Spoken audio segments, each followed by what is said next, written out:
নমস্কার বন্ধুরা, আজকে আমার রেসিপি মালপোয়া। সুজি আর ময়দা, সুজিটাকে আগে থেকে ভিজিয়ে রেখেছিলাম, তারপরে ময়দা দিয়ে দিচ্ছি অল্প করে 2 মুঠোর মতো। ময়দা দিয়ে খুব ভালো করে মিশিয়ে নিয়ে তারপরে দিয়ে দেব স্বাদ অনুযায়ী চিনি। একসঙ্গে খুব ভালো করে চেপে চেপে প্রথমেই মেখে নিচ্ছি, তারপরে পরিমাণ মতো জল দিয়ে একটা ঘন ব্যাটার বানিয়ে নিতে হবে। সামনেই তো রাখি বন্ধন আসছে, তাই না? ভাইদের তো দোকান থেকে কিনে মিষ্টি খাওয়ানো যেতেই পারে, কিন্তু এইভাবে যদি নিজে হাতে একটু মালপোয়া করে খাওয়ানো যায় তো খেয়ে তারাও খুশি হয় আর বাড়িতে নিজেরাও একটু খাওয়া হয়। এখন ব্যাটারটা রেডি হয়ে গেছে। এদিকে আমি দিয়ে দেবো একটু মৌরি। মৌরিটা দিলে খাওয়ার সময় বেশ গন্ধটা ভালোই লাগে। মৌরি দিয়ে হাতা দিয়ে খুব ভালো করে সুন্দর করে এখন মিশিয়ে নিলাম।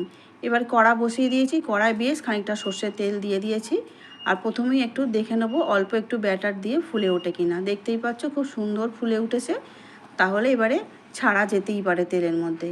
কাপের সাহায্যে এরকম আমি ছোট্ট ছোট্ট করে দিতে থাকবো। যেহেতু আমি চিনি শিরা করে তাতে দেব, সেই জন্য আমি খুব একটা বড় করে এগুলো ভাজার ইচ্ছা করছি না।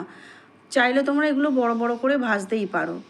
আমি এখানে ছোট ছোট ফুরুলির আকারেই তেলের মধ্যে ছেড়ে দিচ্ছি। দেখতেই পাচ্ছ বন্ধুরা, তেলে দেওয়ার সঙ্গে সঙ্গে কত সুন্দর ফুলে উঠছে। তেলটা তো অনেকটা বেশি দেওয়া হয়েছে, সেই জন্য একসঙ্গে 2-3টে করেও ভাজা হয়ে যাচ্ছে আমার। এইভাবেই সমস্ত ব্যাটারটা দিয়েই ছোট ছোট ফুরুলির মতো করে আমি ভেজে তুলে নিচ্ছি। এরকম মালপোয়া তো ভেজে দিলে গরম গরম শুধুই খাওয়া হয়ে যাবে, সেই জন্য গোটা কাতেক রেখে দেব। আর বাকিটা যেটা থাকবে সেটা চিনির রস করে তার মধ্যে দেব। দেখতেই পাচ্ছ সুন্দর করে ভাজা হয়ে গেছে, ছোটো করে ভেজে নিয়েছি। এবারে তাতে যতটা মিষ্টি আমাদের প্রয়োজন সেই অনুযায়ী আমি তাতে চিনি দেব।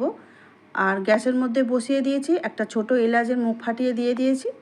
এবারে স্বাদ অনুযায়ী চিনি আমি এখানে দিয়ে দিচ্ছি। জলটা এবারে ফুটে উঠলে আবার যখন ঠান্ডা হয়ে যাবে তারপরে নামিয়ে নিয়ে তার মধ্যে দিয়ে দিচ্ছি ছোট ছোট ভেজে রাখা মালপোয়াগুলো দেওয়ার পরে ভালো করে ঠান্ডা হয়ে যাবার পরে তখন পরিবেশন করতে হবে। খেতেও দারুণ হয়েছিল, দেখতেও তো সুন্দর হয়েছে। ঢাকা দিয়ে রেখে দেব, যখন খাওয়া হবে তখন পরিবেশন করা হবে। আমার ভিডিও ভালো লাগলে বন্ধুরা ইউটিউব চ্যানেলটিকে সাবস্ক্রাইব করার অনুরোধ রইল।